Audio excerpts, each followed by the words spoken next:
మీ బంగారం తాకట్టులో ఉందా? విడిపించుకోలేక ఇబ్బందులు పడుతున్నారా? అయితే మీ బంగారాన్ని వెంటనే విడిపించి కొంటాం. గణేష్ గోల్డ్.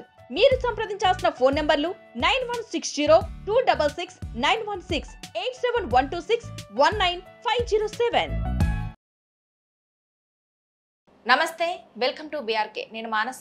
ఈరోజు మనతో పాటు ఉన్నారు బోధిధర్మ ఆయుర్వేద పీఠం నుంచి పండిత్ శ్రీనివాస్ గురూజీ గారు ఉన్నారు. వారితో మాట్లాడతాం. నమస్తే సార్. నమస్కారం అండి. ఓం శ్రీ గురుభ్యో నమః.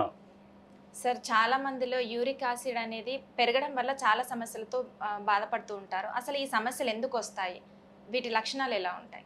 నాకు తెలిసినంత వరకు యూరిక్ యాసిడ్ ఎందుకు పెరుగుతుందంటే ప్రోటీన్స్ ఎక్సెస్, అంటే మనకు నాన్ వెజ్ కానీ లేకపోతే రకరకాలుగా ప్రోటీన్స్ ఎక్కువ తీసుకొని ఇప్పుడు మరి మన శరీరం కూడా శుద్ధి అనే కార్యక్రమం ఉంటుంది. కొంతమంది మనం ఎక్సెస్ తీసుకున్నా కూడా లివర్ అనేది దాన్ని శుద్ధి చేసి బయటికి పంపించడం జరుగుతుంది. అంటే జనరల్గా ఏదైనా ఒక రకమైనది యూరిక్ యాసిడ్కి సంబంధించింది యూరిన్లో అవుట్పుట్ తగ్గిపోయిన తర్వాత ఆ యూరిక్ యాసిడ్ అని పెరగడం జరుగుతుంది. అయితే ఈ పెరగడం వల్ల దాని లక్షణాలు ఏంటంటే ఈ బొటిన వేళ్ళు, కాలు వేళ్ళు కనుక ఎర్రగా మారి విపరీతమైన పెయిన్స్ ఉంటాయి. చాలామంది నొప్పులకు భరించలేక ఏంటంటే యూరిక్ యాసిడ్ పెరిగిందన్న ఉద్దేశంతో బొటిన వేళ్ళు, కాళ్ళ బొటిన వేళ్ళు, చేతులై దానికి రకరకాలుగా నొప్పుల రూపంలో వస్తుంటాయి. కాబట్టి ఏంటంటే యూరిక్ యాసిడ్కి ఆయుర్వేదంలో అద్భుత పరిష్కారాలు ఉన్నాయి. ఓకే, అవేంటి సార్?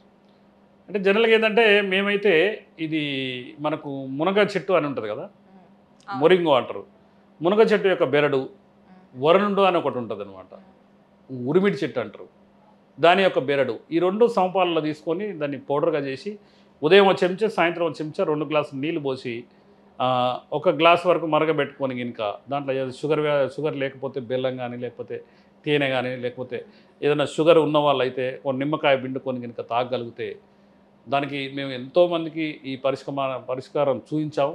మేము సుమారు ఒక 5-6 ఎకరాల్లో మేము దీనికోసమే మొరింగో అంటే ఆకులు ఉపయోగపడతాయి, ఈ బెరడు ఉపయోగపడుతుంది అన్న ఉద్దేశంతో ఇప్పుడు ప్రజెంట్ అయితే నేను ఒక 5 ఎకరాల్లో కల్టివేషన్ చేస్తున్నా.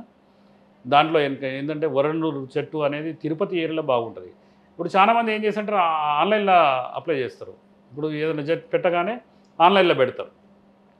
అంటే వాళ్ళు ఎప్పుడు సేకరిస్తారో, వాళ్ళు ఎప్పుడు మార్కెట్లో పెడతారో తెలియదు. కాబట్టి ఇప్పుడు మాలాంటి వాళ్ళ దగ్గర అయితే ఒరిజినల్ ఉంటుంది.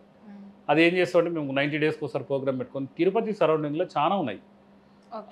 ఆ చెక్క అది ఆ బెరడు వలుచుకొని వస్తాం. దానికి అద్భుతంగా అసలు మామూలుగా ఉండదు అనమాట.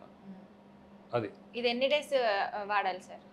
ఒక 90 రోజులు వాడితే, అంటే చాలామంది మా దగ్గర 90 రోజులు లేకపోతే 120 రోజులు, 150 రోజులు వాడి ఒక 5 నెలల పాటు వాడి అసలు మొత్తం పోయింది అని ఒక 2 నెలకే మంచి గుణం ఉంటుంది. ఇప్పుడు చాలా ఇబ్బంది పడుతున్నాం అని యూరిక్ యాసిడ్కి ఏంటంటే ఒక ట్యాబ్లెట్ రాస్తారు అలోపతిలో, అది కంటిన్యూ జీవితకాలం వాడాల్సిందే. కాబట్టి అట్లా కాకుండా ఒక 90 రోజులు కానీ మనకేంటంటే ఒక 30 రోజులు లేదా 60 రోజులలో మంచి రిజల్ట్ వస్తుంది. 60 రోజులు కాగానే యూరిక్ యాసిడ్ పోయింది అని అంటుంటారు. కాబట్టి ఏంటంటే ఏదైనా కూడా ఆయుర్వేదం అనేది 150 నుంచి 180 రోజులు, ఒక 6 నెలల పాటు, ఒక 3 నెలల నుంచి 6 నెలల పాటు కనుక దాన్ని వాడగలిగితే అద్భుతమైన ఫలితాలు దాన్ని చూడొచ్చు మనం. యూరిక్ యాసిడ్ మాకు ఎంతోమంది వస్తుంటారు. మాకేంటంటే చెట్లని, మాకు బోల సుధాకర్ గారు అని ఒక అతను ఉన్నాడు, హుజురాబాద్లో ఉంటాడు అన్నమాట. అసలు వాస్తవంగా ఏంటంటే అబ్బాయి పేరు మొక్కల మాంత్రికుడు. జనరల్గా ఏంటంటే ఇప్పుడు నాలంటూ నేను గురు పరంపర వైద్యం, మేము ఏం చేస్తామంటే ఏదో ఒక 5-6 రకాలు, ఆ గురువు చెప్పిండి, ఈ గురువు చెప్పిండి ఒక 5-6 ఫార్ములు. అబ్బాయి ఏంటంటే అంటే జనరల్గా 42 ఇయర్స్ ఉంటాయి. ఆ మొక్కలని 400 నుంచి 500 మాదేదన్నా అనువంశిక వైద్యుల సంఘం మీటింగ్ ఉందనుకోండి, ఆ మీటింగ్లో ఆ సరౌండింగ్లో ఒక 200 మొక్కలు తీసుకొని వస్తాడు. దీనికని ఒక పేపర్ రాసి, ఆయన ఒక ప్రచారకుడు, ఆయన ఒక పరిశోధకుడు. ఆయన కనుక నాకు పరిచయం అయిన తర్వాత, అదే కాకుండా కడప శ్రీనివాస్ గారు అని ఆయన ఒకడు, ప్లస్ ఏంటంటే రఫీయుద్దీన్ అని నా మిత్రుడు ఉండే ఒకతను. వీళ్ళు ముగ్గురు పరిచయం అయినాక వీళ్ళు ఏమంటారు త్రిమూర్తులాగా నాకు పరిచయం అయిన తర్వాత ఈ 2 ఇయర్స్లో మా వైద్యానికి ఒక వన్నే వచ్చిందనమాట. కాబట్టి ఏంటంటే ఇప్పుడు వండుకునేటోళ్ళకు ఒకటే కూర అని, లేకపోతే బెగ్గింగ్ అడుక్కునేటోళ్ళకి 66 కూరలు అని అంటారు కదా.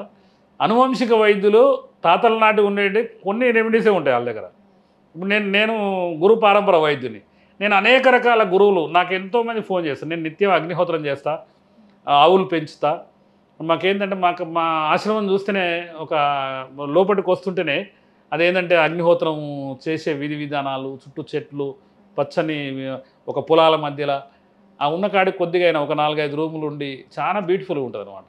అయితే కొన్ని కొన్ని వీడియోలలో చాలామంది మీలాంటి ఛానల్లో వచ్చి షూట్ చేస్తారు కదా, అవన్నీ చూసి చాలామంది వైద్యులు ఏంటంటే నాకు ఫోన్ చేసి చెప్తుంటారు, గురుగారు మీకు టైం ఉందా, మీరు వస్తారా, నేను రమ్మంటారా అని.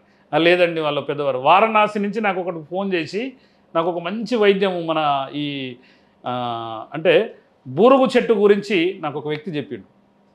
అంటే అంత ఏంటంటే ఈ చాలామంది ఇప్పుడు కొంతమంది గురువులు ఉంటారు, వాళ్ళు ఏం చేస్తారంటే వైద్యం చేయరు.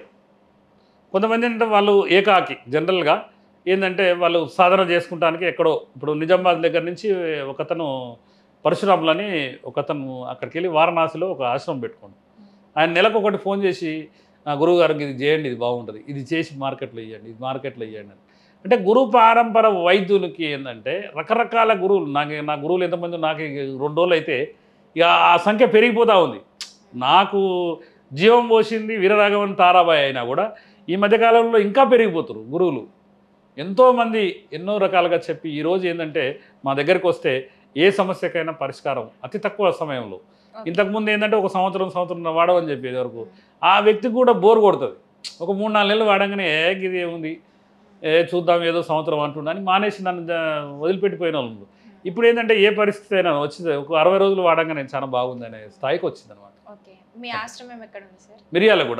మిర్యాలగూడ వెంకటాద్రి మిర్యాలగూడలో ఉన్నది, ఇందిరమ్మ కాలనీలో మిర్యాలగూడలో ఉన్నది. కాబట్టి అక్కడికి ఎవరైనా వస్తే కూడా ఒకరోజు ఉంచుకొని భోజనం పెట్టి మంచిగా, మా గురువుగారు ఏమన్నదంటే ఎవరైనా వస్తే ఫస్ట్ నువ్వు మంచి వైద్యం కానీ ముందు మంచి భోజనం పెట్టాలనేది. చాలామంది వస్తుంటారు అక్కడికి వెళ్తుంటారు. వాళ్ళకి ఏంటంటే ఫుడ్ ఎట్లా తీసుకోవాలి, డైట్ ఎట్లా తీసుకోవాలని వాళ్ళకి వండి పెట్టి చెప్తాం అనమాట. డైరెక్ట్ ఏంటంటే ఈ విధంగా చేసుకోండి అని కాకుండా సలాడ్లు ఎక్కువ తినమని చెప్తాను నేను. ఏంటంటే కీరా దోశ, బీట్రూట్, క్యారెట్, ముల్లంగి, టమాటా అవన్నీ చిన్న ముక్కలు కట్ చేసుకొని ఒక నిమ్మకాయ పెట్టుకొని తింటే ఈ టిఫిన్లు మన సంస్కృతి కాదు, సాంప్రదాయం కాదు. కాబట్టి ఏంటంటే అట్లాంటివి తీసుకుంటే చాలా మంచిగా ఉంటుంది. కొబ్బరి, చాలామంది పేషెంట్లు వస్తే కొబ్బరి దంచి కొబ్బరి ముక్కలుగా కట్ చేసి ఇస్తాం, ఇదే టిఫిన్ అని అంటావు. వాళ్ళు అరే ఇది మాకు తెలియదు అని అంటారు. అంటే కొన్ని బొబ్బెర్లు ఉడకబెట్టి పెడతాం, కందులు, ఇట్లా పెసర్లు, అన్నీ ఇట్లాంటివన్నీ టిఫిన్ లాగా పెడుతుంటాం. కాబట్టి ఏంటంటే కొద్దిగా మార్పు, ఇప్పుడు లైఫ్ స్టైల్ డిజార్డర్స్ ఇప్పుడు వచ్చాయి, మనం కూడా కొద్దిగా లైఫ్ చేంజ్ చేసుకుంటే ఆటోమేటిక్గా తగ్గిపోతాయి అనమాట. అట్లా. Thank you so much. ధన్యవాదాలండి.